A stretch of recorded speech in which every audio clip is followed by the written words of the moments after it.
Alright guys, in this video, we are going to learn about HTTP and observables in Angular. Currently, in our application, we are serving the data that is hard-coded into the employee service. But in a real-world application, we need to fetch this data from a web server. So we need to replace this hard-coded data with an HTTP call to the server. Now before we proceed with the code, let us first understand the mechanism of an HTTP call and something known as an observable that is returned by the HTTP call. So we have our application that runs on the browser. In our application, we have the two components, employee list and employee detail. Both these components make use of the employee service for their data, and right now the employee service provides hard-coded data to the components. But what we want is the data to be fetched from the server, and for that we make an HTTP request. The HTTP GET request will hit a web API or a web service which will fetch the data from a database and send it back as an HTTP response. The response we get back from the HTTP call is an observable. Now the employee service needs to cast this observable into an array of employees and then return the same to the employee list and employee detail components. So the HTTP mechanism is just two steps. First step, send the HTTP request. Second step, receive and process the HTTP response. Now this second step is where things might seem a little complicated. So let us first understand what an observable is and get a clear picture of the HTTP mechanism. To help you understand what an observable is and how to work with them, I'm going to use a very simple example of a newspaper company. So we have a newspaper company, and this company has a source of information. The company makes a request to the source to send in everyday news. As a response to the company's request, the source sends in a sequence of information throughout the day. Now once the information is received, the first thing the newspaper company has to do is convert the information into newspaper format. For example, the source might just send in a single line of information, but the newspaper company has to map that information into a headline, a body for that headline, and so on. Once that is done, the newspaper company has the newspaper in the desired format and is ready to be distributed to the houses. But hang on, does the newspaper company distribute papers to every single house? No. It hands the newspapers to only those houses that have subscribed to this company. So if a new house subscribes to this company, that house will receive the newspaper as well. Right now, let's say the first two houses have subscribed to this company. So only these two houses will receive the newspaper. And after this point, what the people want to do with the newspaper is completely up to them. The newspaper company does not bother about it.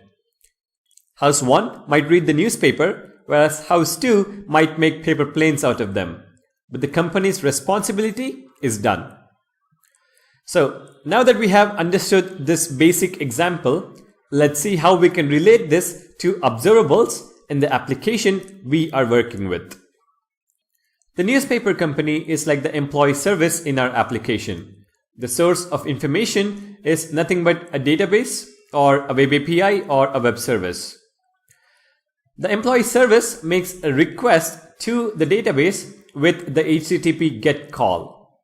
As a response, we get back an observable. But what exactly is an observable? Let's take a look. An observable is nothing but a sequence of items that arrive asynchronously over time. But what you have to make note of here is that with an HTTP call, it is a single item instead of a sequence of items. And that single item is nothing but the HTTP response. So in the context of HTTP mechanism in Angular, an observable is nothing but the HTTP response that arrives asynchronously.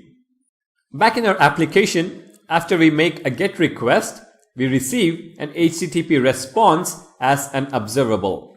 But this is not a format that we can readily use in our application. So once we receive the observable, we need to convert it into an employee array. After conversion, the data is ready to be provided to the components in our application. Now, do we provide the data to every single component in our application? No. We only provide the data to the components that have subscribed to this employee service.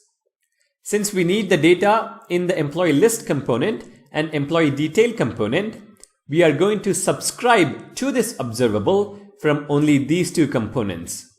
And after this, it is completely up to the components to decide what to do with the data. The employee list component might decide to display just the name of the employee, whereas the employee detail component might decide to display the complete information about the employees. Well, this is pretty much the best analogy that I can give you to help you understand the concept of observables. And don't worry, this will make a lot more sense when we write the code in the next video. So we can summarize the HTTP mechanism in Angular with the following 4 steps. The first step, make an HTTP GET request from the employee service.